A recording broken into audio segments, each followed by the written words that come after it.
那当然，我自己都知道，我知道我很厉害，我当然很有才华，我觉得没毛病啊，夸的。对啊，你说你是一个有魅力的人。对啊，没毛病，没毛病，没毛病啊。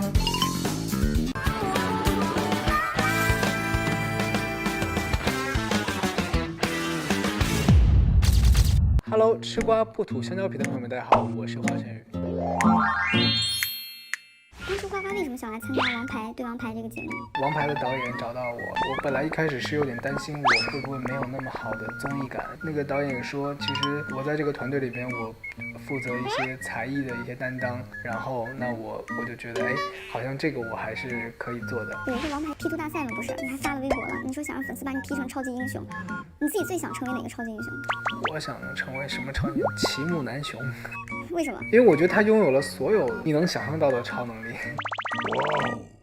花花在《王牌对王牌》里有一个很惊人的表现，就是听出很多倒放的歌曲。那个吉祥三宝五环啊，五环之歌。这件事难度有多大？是怎么做到的？其实非常非常难，因为我自己其实并没有特别大的把握，能够每一次都把所有的歌能倒放听出来，也是运气好。一般有实力的人都说运气好啊。首先这个歌一定要有特点，我会根据它的编曲和它的音色来去判断这个歌是大概是一个什么风格，然后就不断做排除法。有人问花花最近网购的一件东西是什么？真的好认真在想。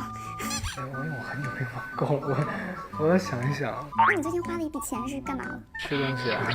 为什么3000万粉丝福利回复了粉丝9条评论？我觉得他们不是总说要让我自拍，但是我以前自拍的时候，他们又嫌弃我，嫌弃完之后呢，说啊你奇怪的视角。我不拍了呢，又催着我，又催着我自拍，我说那就和大家开心的互动一下吧。喜欢早起工作还是熬夜工作？我不喜欢早起工作，我也不喜欢熬夜工作。就喜欢不工作？不是我不工作当然也 OK， 就是白天吧，就是下午啊，工作个2-3个小时就收工了。美滋滋。粉丝问花花羊腿吃上了吗？羊腿？你不是很爱吃羊腿吗？我羊腿，可是我基本上经常都在吃。问的是我哪一顿？你每天都在吃羊腿？哪一只腿啊？大家以为你喜欢吃羊腿，可能就是不经常吃。喜欢吃才会经常吃啊。所以你天天都在吃？我也没有天天吃，但我经常在吃羊腿啊。觉得王牌里哪个游戏最好玩？那个下腰。哦，你喜欢那个啊？为什么？因为我很厉害。我难得能在一个游戏上面找到一些自信。OK， 知道了。分别说一下王牌家族里每个人的初印象和现印象。腾哥就是能坐着就不站着，能躺着就不坐着的那种。你知道我为什么我在有的节目里面能坐着不站着，能躺着不坐着吗？我站着已经是恐高的极限了。在这个节目里面，我觉得他可能更像一个大哥，因为综艺节目他知道我不太擅长去讲话，然后他就经常会去提醒我，稍微出点事儿，花花啊，花花在那儿猫冬呢啊，参与很重要啊，主动来去照顾我，然后让我去讲一些东西出来，这样，然后带着我玩这样的。贾玲姐也是经常带着我。来了，老弟。小彤就很像妹妹了。5周年粉丝送的小车拼完了吗？早就拼完了。休息的时候都去哪里旅行了？美国，我去过好多国家，要都说出来。不用，玩的开心就好。就是您在里面饰演了这个花泽类，觉得自己表现的怎么样？演的还挺舒服的，就是演了这个花泽类之后，突然让我对演戏开始找到了一个快乐的点。我觉得我是真的在认真的去学习，然后和塑造一个人物的那种感觉。除了猪血糕之外，花花最近有没有宠爱其他小吃？宠爱其他小吃？我什么时候宠爱过猪血糕？什么时候？猪血糕是我很害怕的食物啊！不是啊，你爱吃猪血糕，我跟你讲过。好吧。猪血糕真的。那你最近有没有喜欢吃的东西？就是一些水果冰沙、猕猴桃啊这些。就王牌节目里很多嘉宾都唤起了大家最经典的回忆嘛，对吧？如果你是王牌的总导演，你最想请来的经典王牌嘉宾是谁？如果我是总导演，我当然想办一场演唱会。不是啊，动漫主题 cosplay。我们提前跟您的工作人员收集了他们心目中花花的3个优点，最大的优点。哦，真的？是的。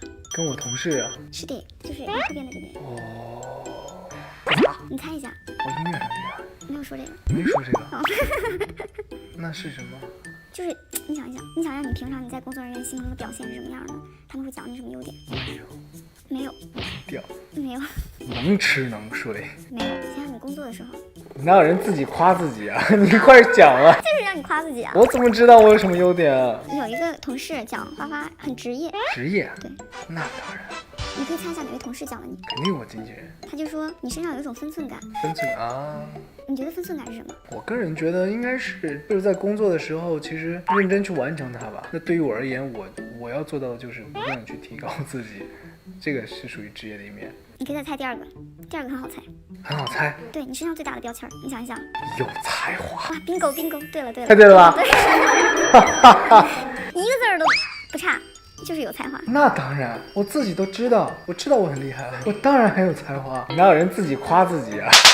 对，你可以猜一下第三个，大家夸你的。夸我的，对，喂，这个太明显了。真的？对啊，你能不能给我缩小范围？外貌，是的，外貌。外貌啊对啊，腿，你夸的太具体了，腿长。真的，是的，真的。真的是腿啊！对啊，他的这个是就是一个词儿，汇总的词儿，说华晨宇帅，然后具体的讲了说你腿长，然后肩宽。我刚还注意到了你手指头也很好看，脚踝很细。你说天生的，我觉得没毛病啊，夸的。对啊，说你是一个有魅力的人。对啊，没毛病啊，没毛病啊，没毛病啊。其实当时，导演组给了我2个剧本，对，就是一个是演道明寺，一个是演花泽类。然后我是看了那个道明寺那一段之后，我感觉好像我有点不太擅长演，因为他跟杉菜那个戏是他在对着杉菜咆哮，就是你是怎样，就一直在对着，就是在对着吵架的那种感觉。然后我就感觉我自己好像。我不是太擅长做这个事情，然后，所以我后来还是选演花泽类了。大家好，这里是香蕉皮小本子，我是阿娇，我是佩慈，我是火火。我们今天聊的是华晨宇。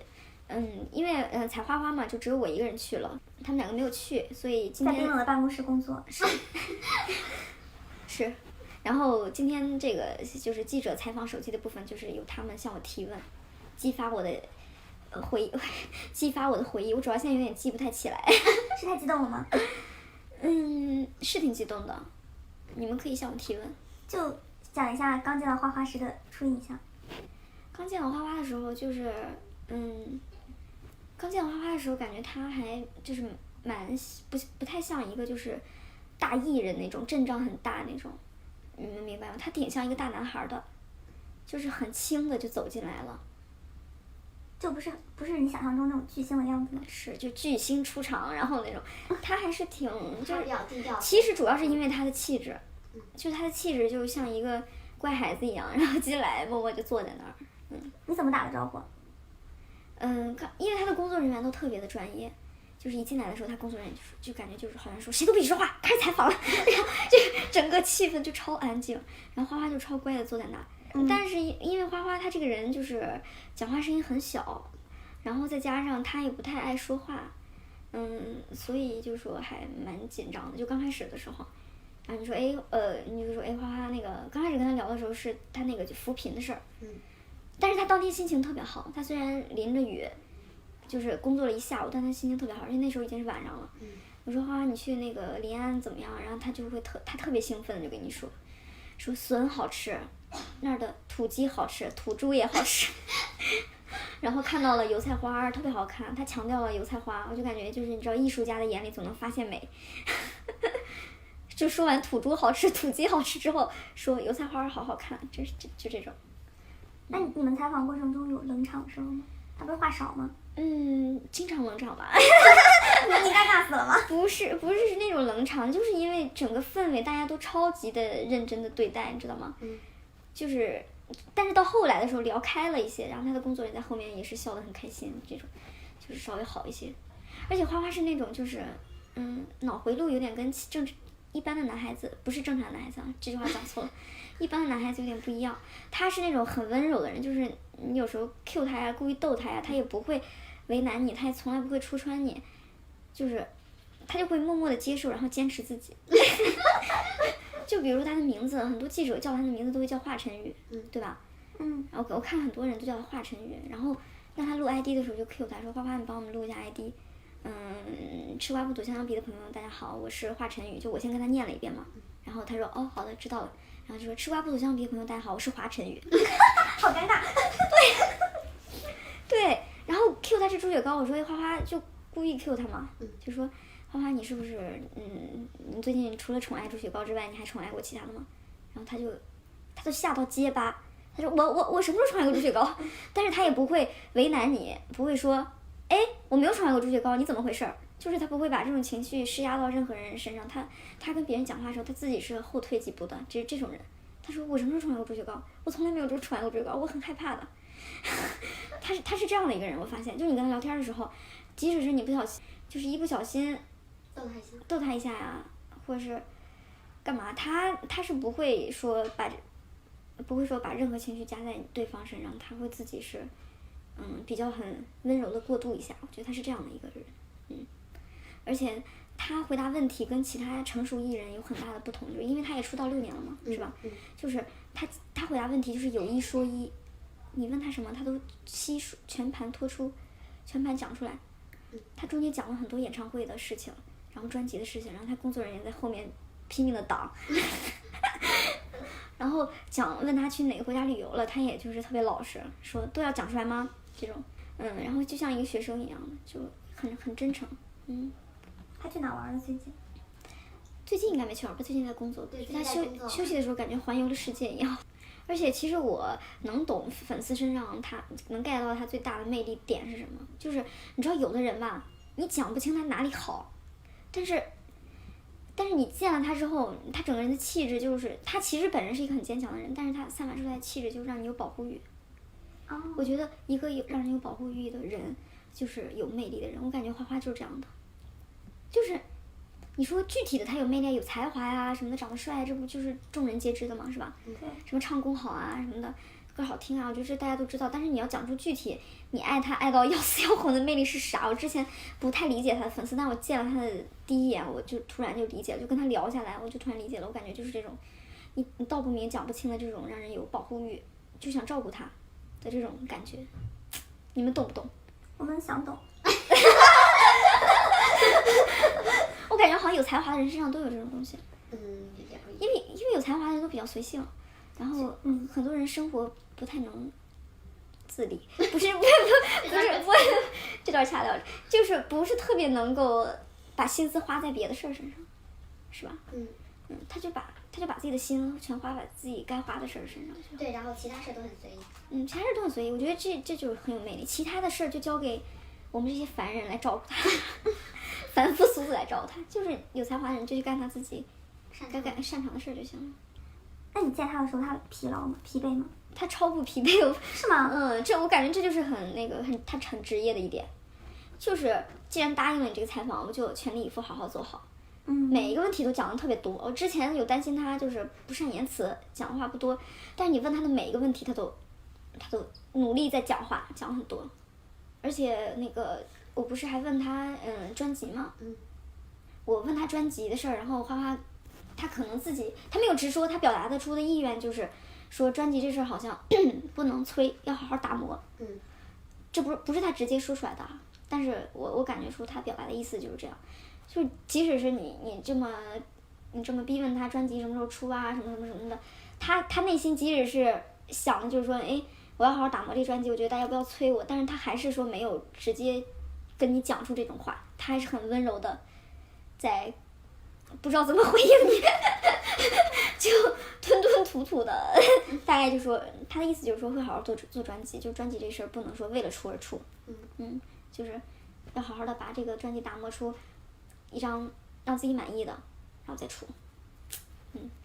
他经纪人有一句话讲的特别到位，就是我就问他，让我印象特别深刻，因为他经纪人说花花有一个优点是职业，然后我就不太理解这个词儿，我说职业，因为大部分人都说一个艺人敬业还是专业是吧？他说职业，我说是不是敬业的意思？然后他经纪人斩钉截铁地说敬业是应该的，敬业没什么值得可夸的。